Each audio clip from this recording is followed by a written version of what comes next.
Founders of the Future with Joe Mardell.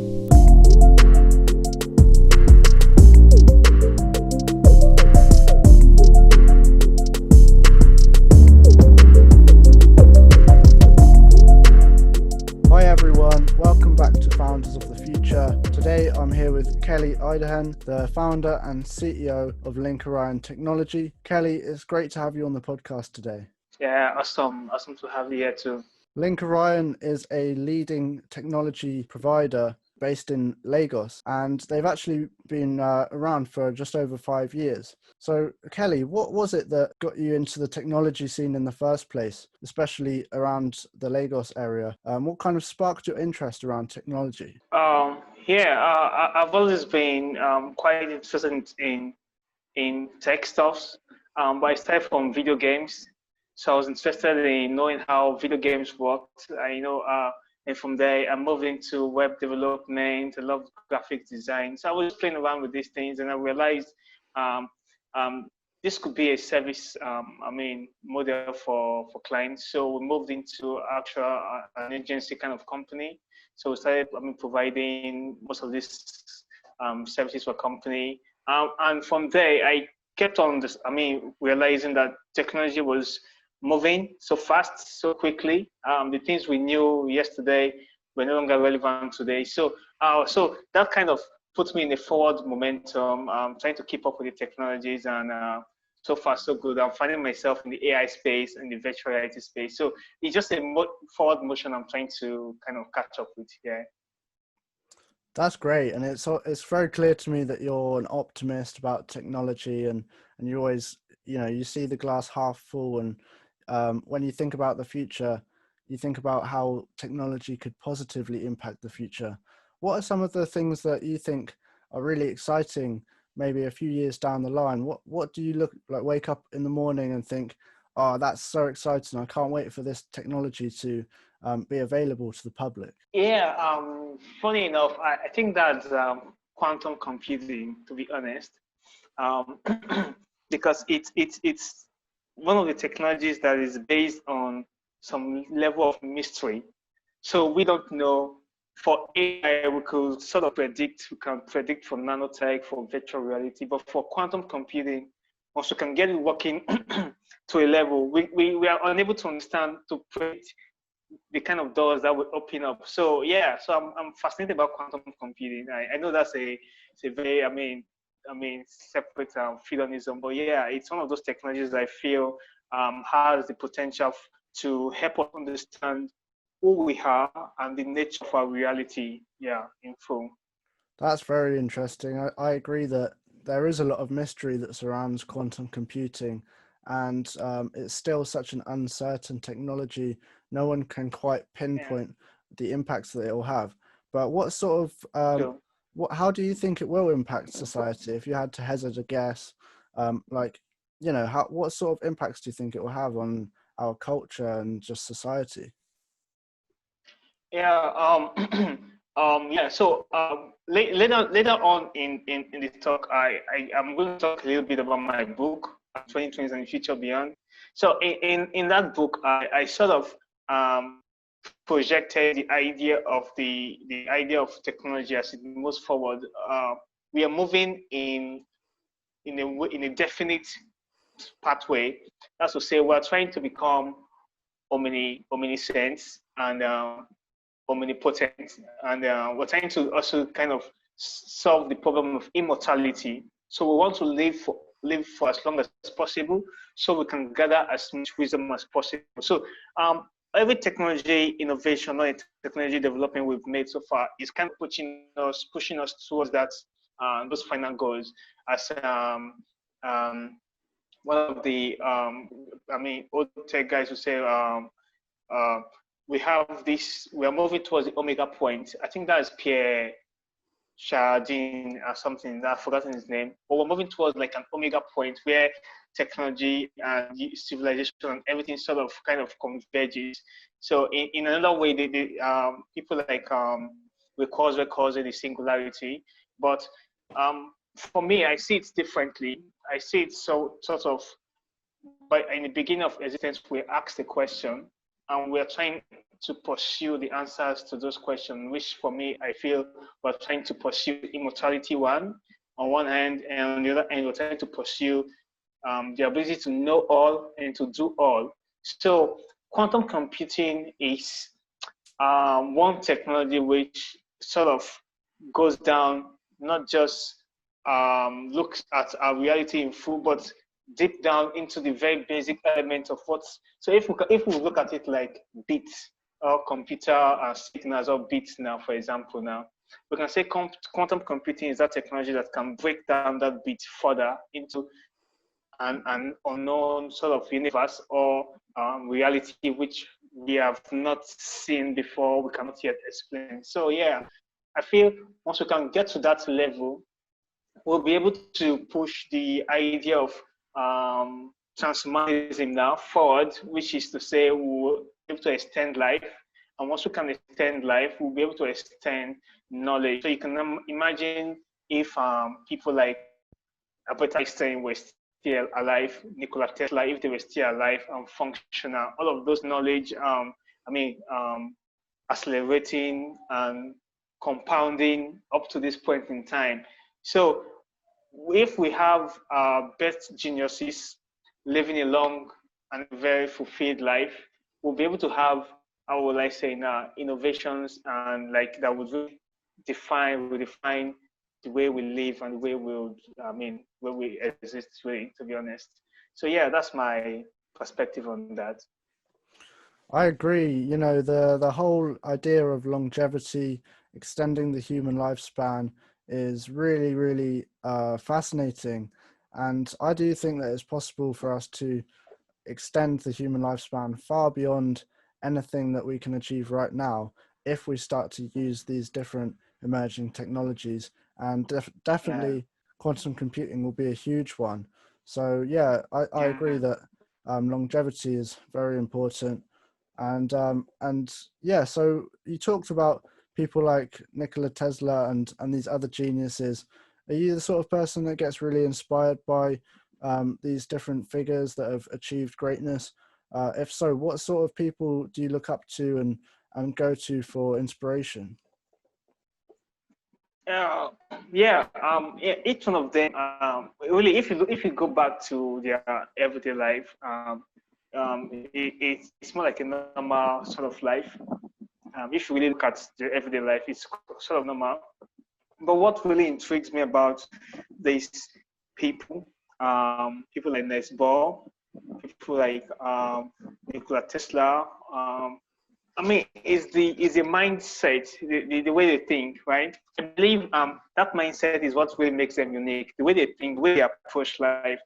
They approach life not from the perspective of surviving. They're not trying to survive. They're not trying to push survival. They're trying to push opening up the question of our reality. So instead of just being entangled in the old rat race of going to work, making some income, starting a family, and just living what society terms a normal life, they try to open up questions, open up by research and studying and all that. So that mindset, I believe that mindset is very crucial, very important. So yeah, I really really intrigued by that sort of mindset, the mindset that would make someone sit down and think about the idea of gravity, or think about the idea of what forces makes the sun and the moon and the earth revolve. So for someone to have that mindset and think about it, that means they are able to see reality from a different perspective. And of course, today we still have people who are doing that. Elon Musk for one. We have people like Jeff Bezos. Even if they are coming from the perspective of entrepreneurial perspective, but it is still that same idea of how can we change things and how do we make things better. So yeah, I'm really intrigued by these guys, to be honest. Yeah, that is absolutely a common denominator between all of these visionaries, is that they have an outstanding mindset which drives them towards success. And is that something that you've tried to emulate in your life? How have you taken the approach to build a strong mindset as an entrepreneur and a technologist. Is there any tips or tricks that you have for building a solid mindset that's going to lead you to greatness? Yeah, yeah. I think just being aware that something can be different. We have the power to change our reality. Of itself, it's a power.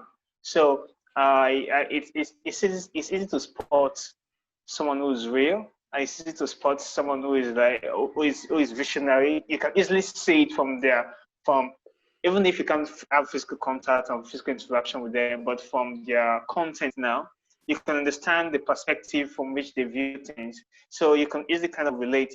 So for me, in a way, I won't say I'm up there, but every time I come across a sort of challenge, be it in life, I mean, or in business or in relationship, I understand that it can be computed because there's some effects, there's some cause, and there's effect. So I understand the cause. So for example, if my girlfriend was to start having an argument, an issue with me, now I am not supposed to relate with that argument like it is the issue at hand. I'm supposed to think about what might have caused this, what might have triggered this. Could this be because she saw? Do you understand? So you can think from a different perspective. So yeah, in a way, I feel we can all, I mean, adopt this mindset. It's so unfortunate that we don't have, especially in government, in places like government, we don't have this kind of mindset being, I mean, appreciated, or we don't have it as what is the as a foundation for government. If not, I believe would really, I mean, be seeing society from a well structured and a well, things will be moving forward.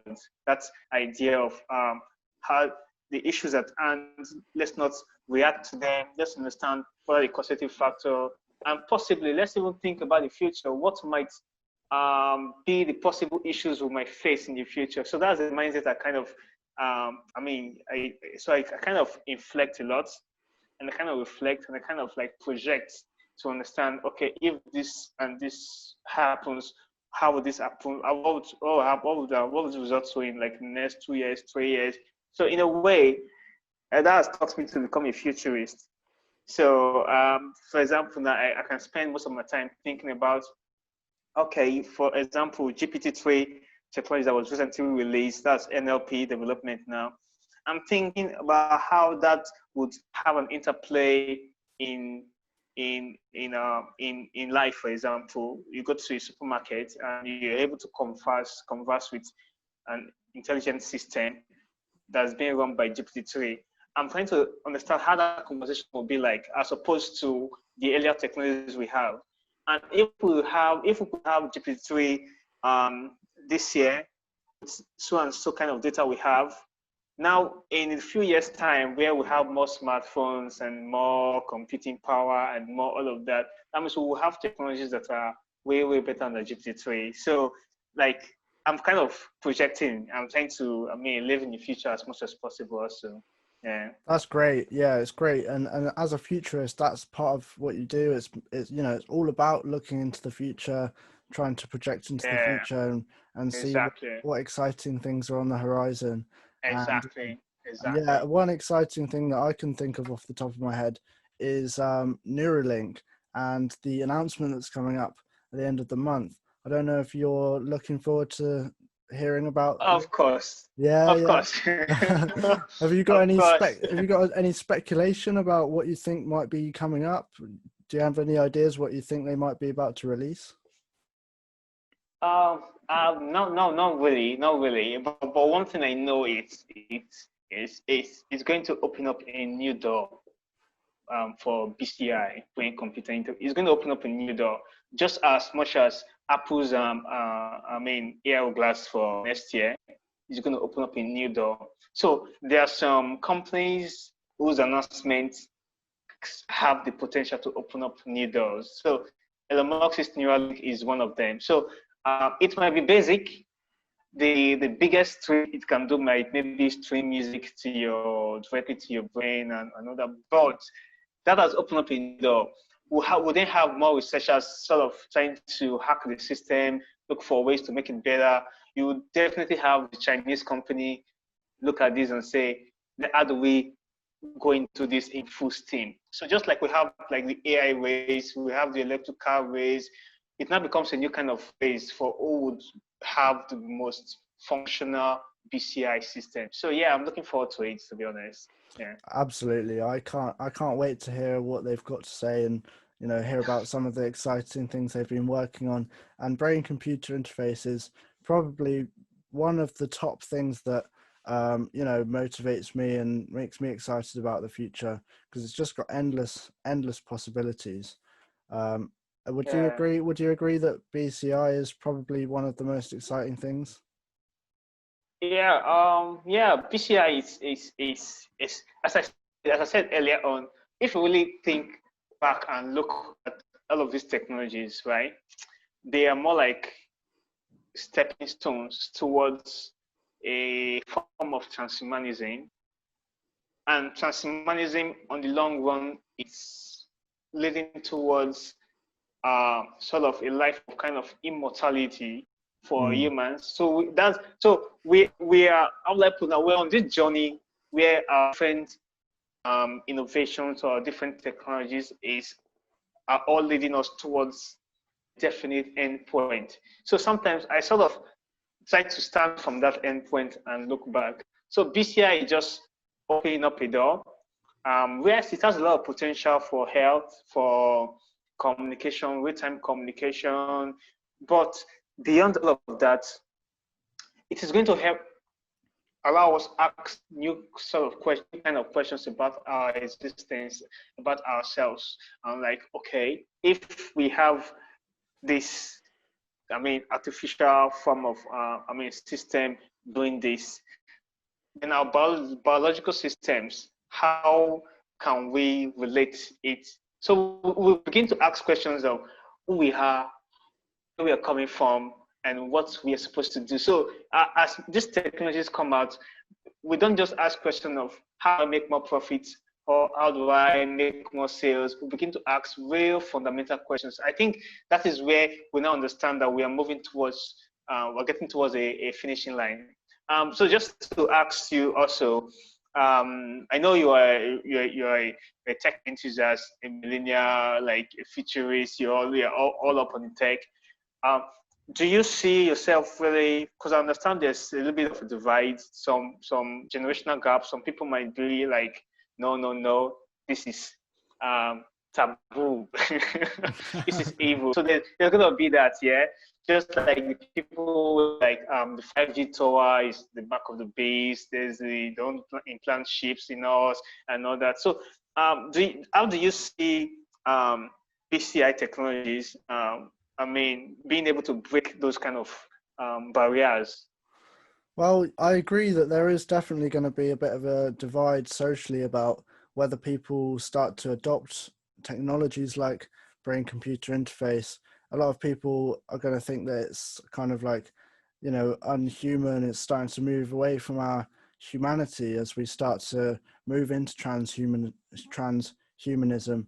But I fully support the technology, and I think that, if the technology can help people to live longer, solve different types of diseases, like allowing a deaf person to hear music again, or allowing someone to control their prosthetic limbs through the power of their mind. Anything like that is well worth investing in this technology. And that's what I believe in. So yeah, what do you think? Yeah. As per that divide, I don't think we can really avoid it. I don't think we can really escape it. We like in my book, there's the epilogue. I wrote a short story. In a world where we're able to upload our consciousness into computers and live in machines, our consciousness lives in machines, there's still going to be that divide. So I painted a picture of some people who were the Luddites. I don't know if you know the Luddites. So the Luddites, they had like a sort of a kind of extension for themselves in the future. So people who are not, who feel like if you merge with computers or upload your consciousness into computers or sort of have this transhumanic blending of yourself with computers, you are, how would I put it now? You have become a taboo and you have lost your humanity. So they prefer to live life as naturally as possible and do things as naturally as possible. So we're going to have this divide, either way we look at it. And it's not just going to be a fringe of people, maybe a small set of people. Just like we have in the world today, we have the communists, the socialists. Like in the US, you have the Republicans and the Democrats. In the UK, I think they have the Labour Party and I don't know the other party. Conservatives. Okay, Conservative yeah. Party, So yeah. exactly. So I mean, it's going to be like a fundamental way people view life. That perspective is going to be. We can't really say every conservative is progressive because they might have some points, right? Some valid points. So also we cannot say every Luddite or everyone who thinks that by us uploading our consciousness into machines will lose some part of our humanity. They might also have some point. So I believe in a world where right now, before we get to those divides, we should start looking for sentences, for places where we can all coexist. That is the sweet spot, right? Not throwing away this or throwing away that. We're looking for a sweet spot. So I think that should be most of our focus right now, to be honest. I think if you really look at humanity, what is it that makes humanity special? And when you dig that deep, what you realize is that it's the communication between us, it's the community that makes us humanity. And I believe that technologies like brain-computer interface and the metaverse with VR and stuff like that, all it's doing is it's enhancing our global community, and it's bringing people together in a way that has never been possible before. So if you think about it like that, we're not moving away from our humanity. We're actually enhancing it, expanding it, and making it richer. And, you know, we're allowing people from all around the world to integrate and build on cultures that were just so separated before. You know, in the last in the last half a century or so, we've seen an explosion in different subcultures, and that's been made possible by technology and by increased globalization. So all of those positives are going to be exponentially grown through the use of technologies like brain-computer interface. Yeah, true. Absolutely, I agree with you. And apart from the also being brought together, they will also help us to understand who we are really. Because I mean, so far so good. I think looking back to the dark ages or the 1800s, where all they had was steam engine and all that.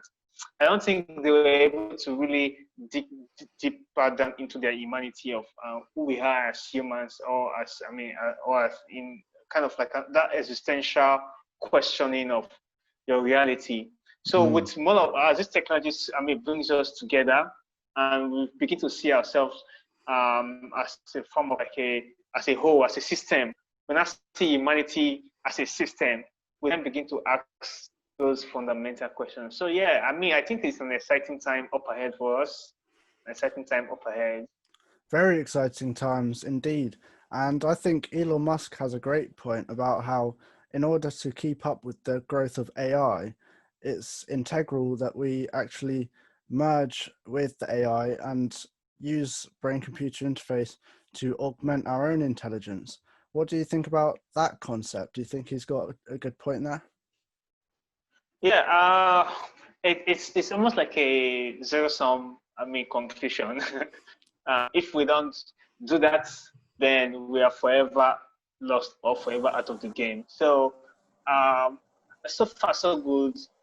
except I have to, or except anyone would have to categorically say computers or machines will not overtake humans functionally, then then we can say, okay, there's no need for us to merge with machines or computers. But so far, so good. From all projections and from all we can see, machines have the potential to overtake humans in functionality for a lot of, activities and a lot of tasks. So the only way to really, cut short the impact negative now is for us to be on the same sort of platform or the same frequency, the same stage with those, and to do that we have to sort of merge with them so they can remain how will I put it now, subservient and in a way, so we can be in control. That's only we can keep being in control, because once you have a system automated on its own, it has the potential to keep growing, and you let it be on its own, then it gets to a stage like now we still have that issue of not understanding the black box effect of most AI systems. So we don't understand what is really happening within the black box system. We only know the inputs and we know the outputs. So if we allow that system keep expanding and that black box keep getting wider, that means we are out of the system, to be honest. So yeah, I think we have to, but we have to do it in a way that is socially and apart from being socially, feasible, we also have to look at the divide, because not everyone has I don't think everyone will be able to afford Elon Musk's BCI system, for example, to start with. So those who can would be operating at higher functionality. So they will have more resources. They will be able to. So in a way, it can quickly lead to an elitist sort of system if it is not controlled. So that control needs to be sort of put in place now. But I'm afraid that's where we're going to have the major problems, because our politicians are not conversant. They're not catching up with what needs to be done. So we're going to have problems there, to be honest. Yeah, it's very worrying, and that's probably my biggest fear moving forward. It's not about, I'm not worried particularly about AIs, just taking over or anything sci-fi like that. My biggest fear is inequality with technology. Yeah. And like you said, stuff like BCI is going to be very expensive when it's first released. And you're right, the large majority of the world isn't going to be able to afford that. So it's very important that leaders and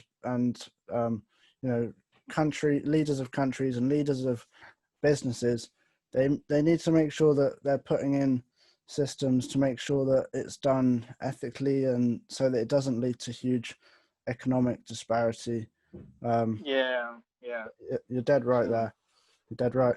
But yeah, I think what Elon Musk said about how we need to build these synthetic neocortexes in order to keep up with AI.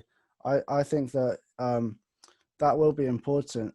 I mean, if we look at just Moore's law as an example, then it's predicted that by the year 2030, AI will have the computational power of a human brain, and by 2050, will have the computational power of all human brains combined, which, if you think about it as a humans versus AI scenario, that could be very, very scary. But if you think about it as humans with AI combined as one unit, then that concept becomes incredibly exciting. I mean, think of the innovation that we could develop. Think of the medical, applications. If we could link our own human creativity and human intuition with that incredibly intelligent level of artificial intelligence. I mean, that's really something to look forward to. And I know people like Coswell, I know he's sort of old now. He's sort of really looking forward to this kind of future. Also, when we talk about the stage where computers are really, we're talking about AGI now, computer at AGI level, computer at ASI level, artificial super intelligence level. At that stage, to be honest, we are really no longer in control, to be honest. Even if we sort of are able to merge ourselves with the machines perfectly as we can, we are still no longer in control. So we need to just get that symbiosis right, where we understand the AI has some power over us. We might have some power over them, might. So it's more like you have a nuclear weapon and have a nuclear weapon, not like the case of Russia, the US now. So they need to come to a point where I can destroy you, I know I can destroy you. So we sort of just try to coexist and make sure that peace system needs to be properly brokered. So yeah, that's why I see us coexisting at ASI level. It's not like we're going to continuously just subject ASI and say ASI is going to remain subservient to us for as long as we want. Why I know people use ASI for the wrongest of motives. I know humans might have a drug baron say, build me a data center and let ASI control my drug operations, for example. So that's like saying, so if that ASI system goes awry, or for example, sort of for whatever reason finds the wrong objective to become and uses that for its operations, that's a big problem to the world. So we need to, for every organization or every country that's going to play a role in this technology, AGI, ASI, then there needs to be some standards, right? Because we can't really subject the technology now. It is growing at its own speed and time, while humans are sort of linear. So we can only say, okay, as this technology grows, let us have a truce with them, a truce. And the technology also understands that they have a truce with us because probably we might have the power to the switch. So I don't know how we're going to keep the technology in subjection or in control. But I just believe that we need to find those systems early on before we really get to that point in time. True. And the earlier the better. I think what it all comes down to is that we need to move towards a society built on collaboration rather than just endless competition. And if we can start to collaborate more between countries and just become more of a united planet, then that will eliminate a lot of the risks of different technologies. Yeah. So and in the long run, the risk still fall back to humans, because if China, for example, decides to build their own AI system, and because of the fear or the antagonism with the West, they begin to introduce some sentiments in their system to always find ways to attack or to carry out or whatever objective they give to it. The West is going to retaliate back. So each independent nation will be like, oh, let's develop our own AI system that will be able to.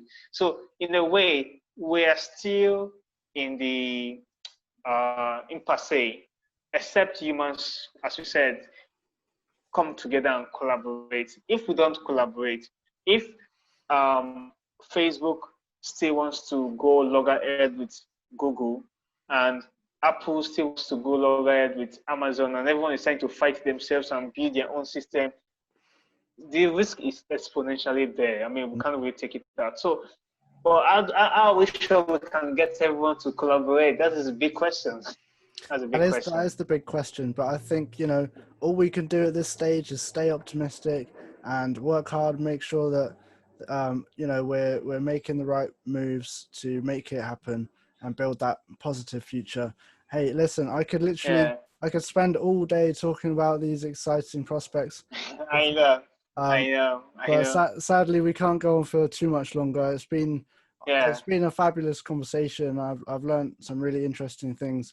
So just before we finish up, Could you just share to the listeners where they can follow you online, where they can like find your content on social media, and also where they can buy your book from your different platforms? Yeah. So connect with me on LinkedIn, Kelly Idehen on LinkedIn. I'll be happy to connect back and interact with you. You can also follow me on Instagram at Iconickelx. That's ICONICKELX. You also connect me on Facebook, on Twitter. Iconickelx also on Twitter. Also on my YouTube channel, Idehen Kelly. So yeah, sure, I'll be able to connect with you. Then you can get my book from Amazon. My book is on Barnes and Noble, or you could check through my website, kellyidehen.com. You'll be able to see all the platforms and all the formats you can have my book. Yeah, so that's my book here, 2020s and the Future Beyond. It really goes deep down into the idea of how we can survive the war against AI and technology. I put it in a war state, but it's not really like a war, but it's something we need to consciously take care and really sort of think about now. So yeah, sure. I'm looking to interact with Definitely. everyone. This is the number one resource for anyone who's interested in learning more about the exponential technologies that are driving our future. Make sure to check out Kelly on all of his social media platforms, and go check out the book on Amazon or his website too. I'll put all the links in the description of this video. Make sure to check it out. But thanks again, Kelly. I look forward to speaking Thanks, to you again Joe. soon. Yeah, sure, Joe. Absolutely. My pleasure. Take care, my friend. Thank you, man.